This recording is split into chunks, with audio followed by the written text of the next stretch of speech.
Hello viewers, good morning everyone. Today we are going to discuss about water balance, the various type of balances including acid base balance, water balance, thermoregulation. All this involves maintenance in a normal quantity in the body to bring about homeostasis and normal physiological functioning.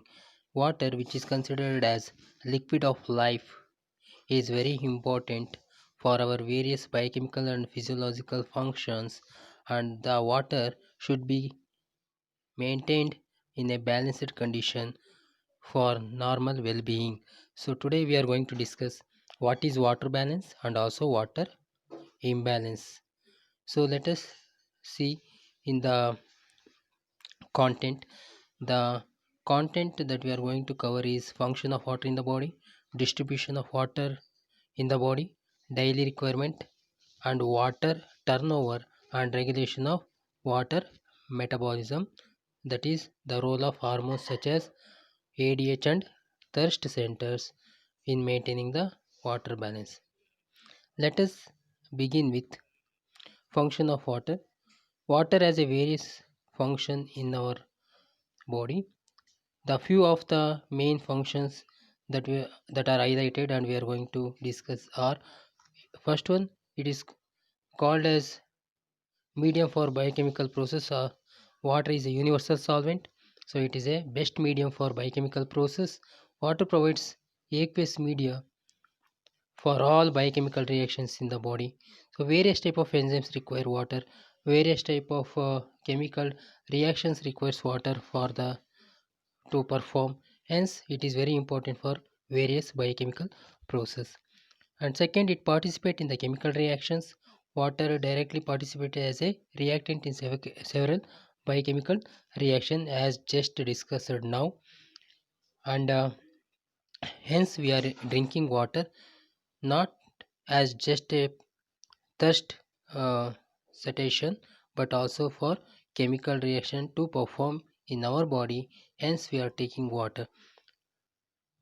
And next is transport of nutrients. Water serves as a vehicle for transport of different compounds like nutrients, metabolites, secretions, and oxygen, etc. in the body. So this is also one of the important main function of the water. Water circulates throughout the body in the form of blood. About 92% of blood plasma is water, and various other secretions like saliva, sweat, tears, all these are having major content of water and tissue fluids. In these circulating fluids, nutrients, metabolites, secretions, oxygen, and other substances are transported. Thus, the food we eat reaches all part of the body with the help of water. Like the Earth globe is covered by three-fourths by water. Similarly, in our body, the large quantity of water is present, which is very important for normal functioning. Regulation of body temperature. Water plays a very vital role in maintaining the body temperature in the normal level or thermoregulation. Water absorbs heat slowly, and a large amount of water is in the body helps in maintaining the body temperature homeostasis despite fluctuation in the environmental temperature. It may be in the summer or in the winter. The water plays a very important role in maintaining body temperature. Heat produced in chemical reactions in the body will be distributed throughout the body, causing a slight change in the body temperature. Formation and evaporation of water in the form of sweat has a cooling effect on the body. So in summer you can feel the sweat. Hence, the water is going to remove the excess body temperature in the form of sweating or perspiration. So, thereby maintaining the body temperature. The this property of water is made use in giving cool sponge bath to patient with fever. So, this is the application part of water, cool sponge bath in nursing or therapy. Next, it provides shape and structure of cells for tissues, organs, and the body. You may have gone through hypotonic, hypertonic solutions and also turgidity, osmolarity. So all this involves the water. Water is a structural component of a cell. Approximately two-thirds of the body water is located within the cell, that is intracellular, and hence provides shape and structure to the cell. So if a cell is filled with sufficient amount of water, it will be turgid and it is in a very good shape and structure. So if there is a loss of water in the dehydration condition, the shape of the cell is going to change, and hence dehydration is not good, since the removal of water is going to change the shape of the cell and its function. Muscle cells have about 75% water compared to the adipose tissues which are below the skin. And water also gives structure and form to the body by filling spaces within the body tissues. Wherever the gaps are there, there the fluids are stored and thereby filling the spaces. Next is elimination of waste product. So previously we have seen that water maintains the structure of a cell. Hence, if you see a plant which is dried without water, it is very uh, uh, lose its luster, and also it is not turgid. It doesn't look good, so it is look like sick. So if a sufficient water is available for plants also, they will also look nice. Similarly, in our body, to have a very good cell structure and shape and function, one should take sufficient amount of water. Depending upon the age and depending upon the season, the person should take sufficient amount of water to maintain the water balance. Otherwise, if less water is there than the normal, it is going to cause various type of abnormal situations or symptoms. Elimination of waste products. Water is required for excretion of waste products through urine, feces, and sweat. So, certain amount of water is going to be used for removal of waste substances. So, urine, which is having a major content of water, along with the removal of waste substances, the waste substances that are produced during the metabolic process, they are going to be removed through the urine, and also few quantity of water is going to be excreted through feces and also sweat.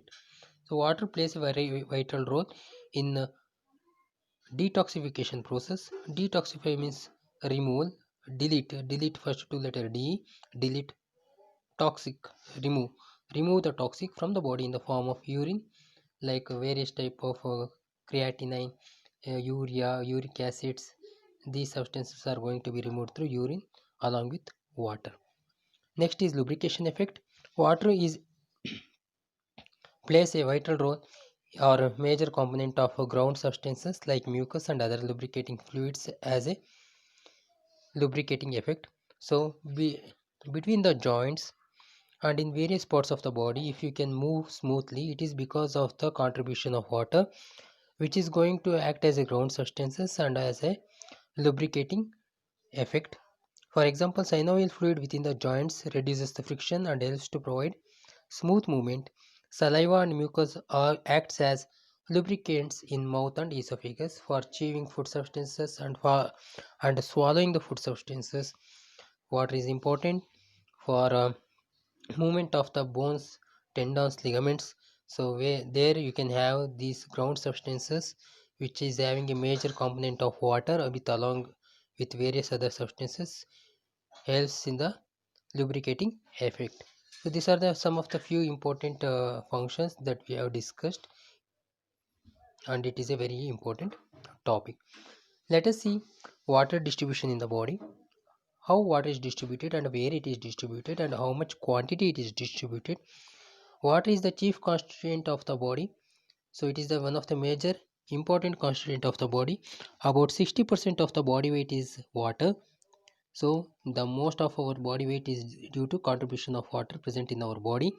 Body water is distributed mainly in two compartments.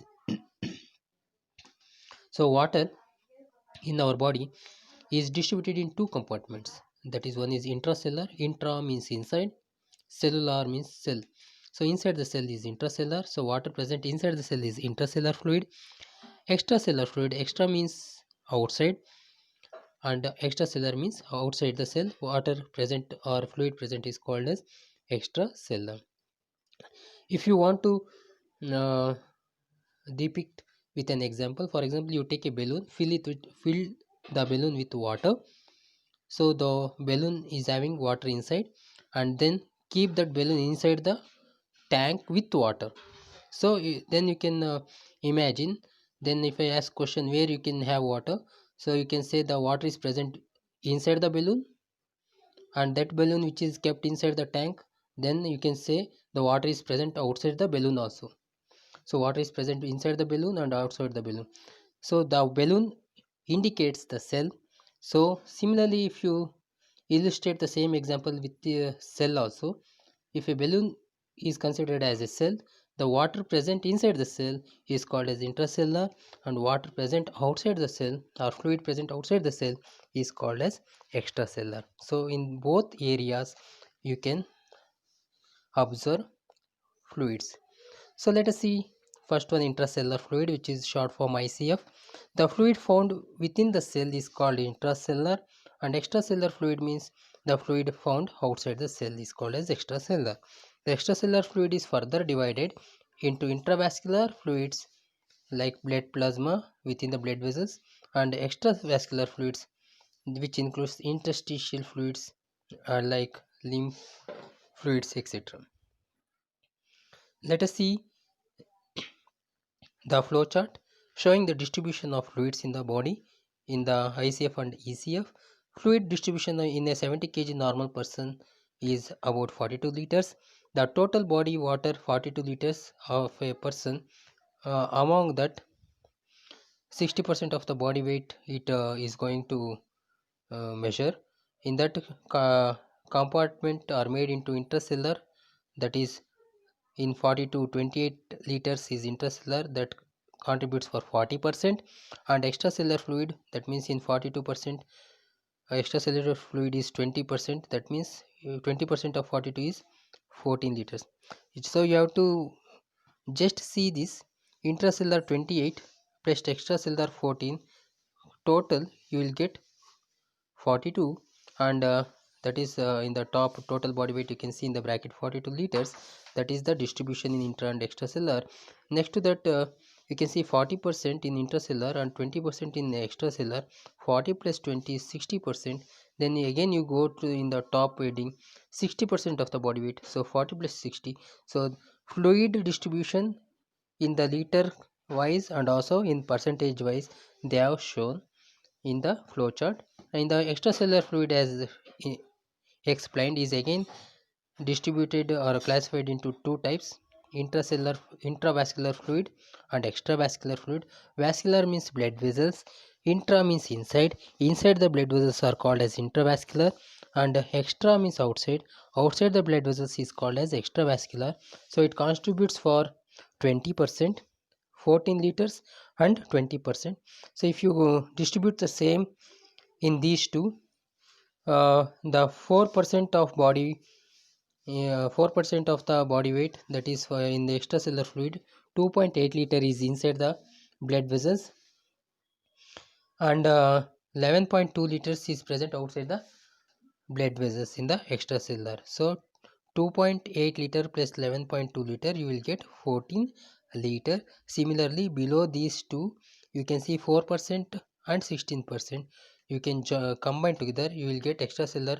In the bracket you can see 20%. So liter wise and percentage distribution they have explained in detail. So let us see the sources of water. Water we can obtain from various sources, so that is classified into two types. Water is supplied to the body by exogenous and endogenous sources. Exo means outside, endo means inside. Exogenous source like drinking water, that is obtained from the outside.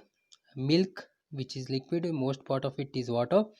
Beverages, coffee, tea and other various type of liquid fluid beverages. And water content of solid fluids, soft fruits which contains more water, like lemon, watermelon, Orange, they contains more water. Vegetables, soft vegetables which contains more water, they will also contribute. So drinking water, milk, beverages, uh, totally 100,000 to 1900 ml, whereas vegetable fruits contribute for 700 ml per day. Endogenous means it is the water which is not obtained from the outside but it is produced inside the body. The metabolic water which is obtained from the metabolism, it contributes for 300 ml per day, which are produced within the body during oxidation of food. So whatever the food we eat, it undergo oxidation by the oxygen obtained from the respiration. Due to that reaction, water is produced inside the body. So endogenous source. Water turnover. So let us see what is water turnover. Water turnover means how much water we have taken and how much water is output.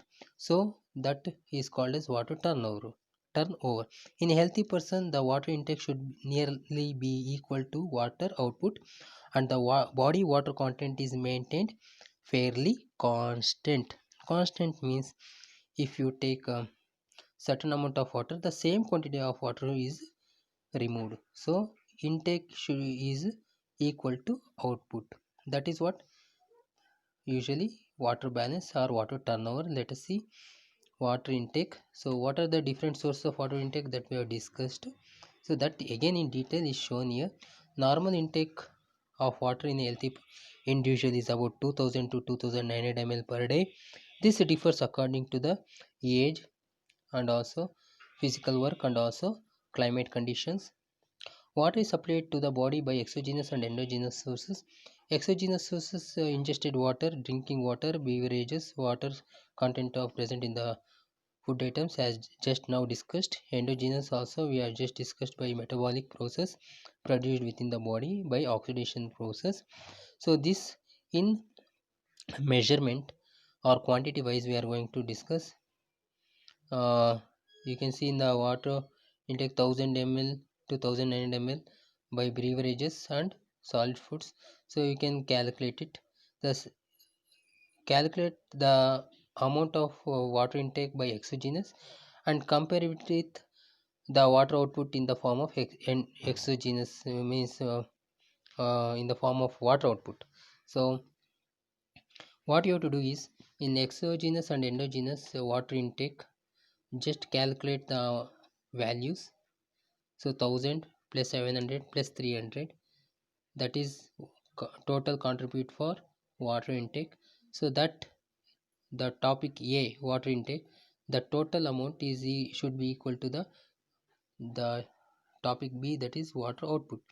Normal water output in a healthy individual is about 2000 to 2900 ml per day. So water intake process we have discussed. How water is removed from the body?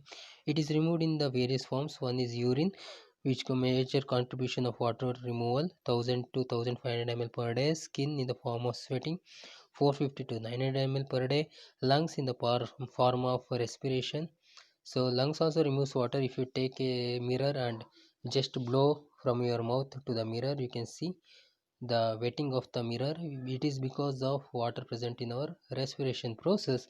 And also feces, which also contributes for very meager or less amount of water, 150 ml per day. So the amount of water in the top portion water intake totally, it should be equal to the water output in the water output column, total of the all the four process.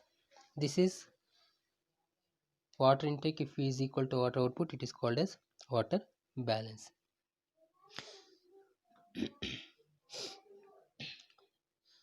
Next is water balance. What is water balance?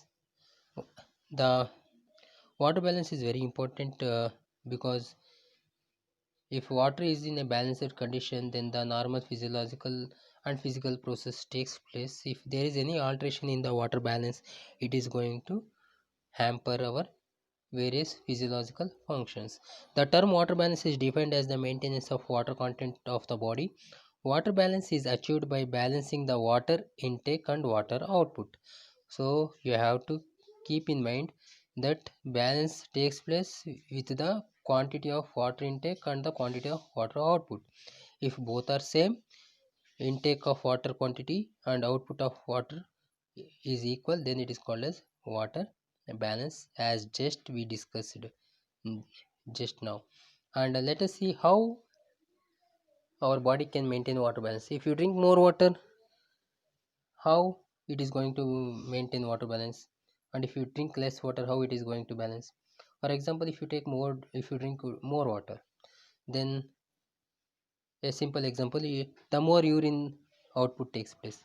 If you take less drinking water, then urine output will be less.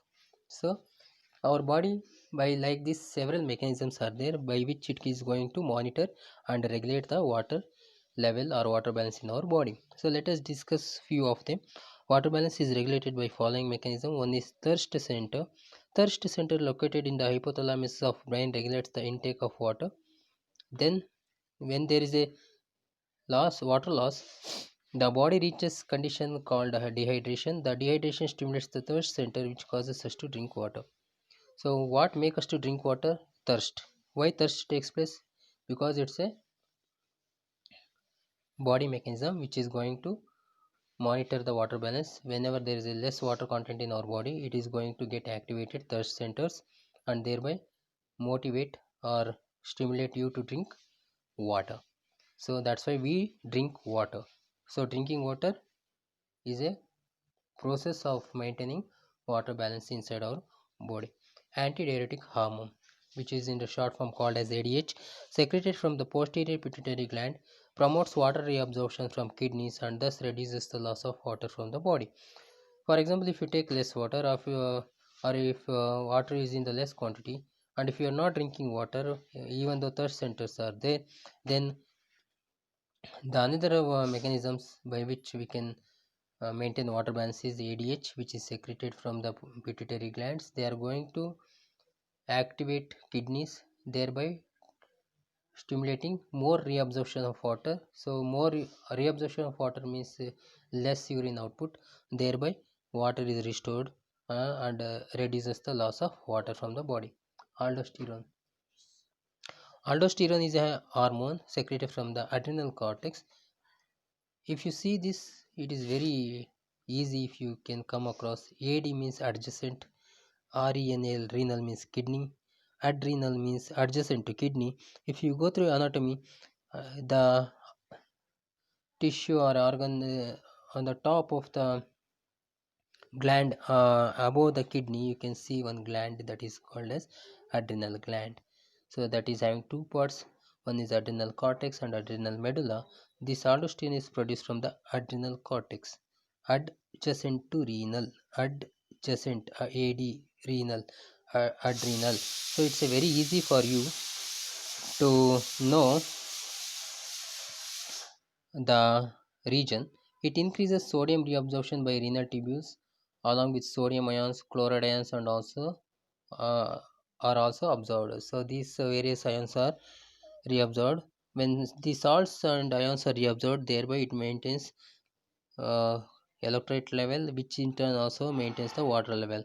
As a result of sodium and chloride reabsorption, water also reabsorbed along with them by osmotic pressure. If you go through salt, salt is a sodium. If you eat salt, what you feel, you want to drink water.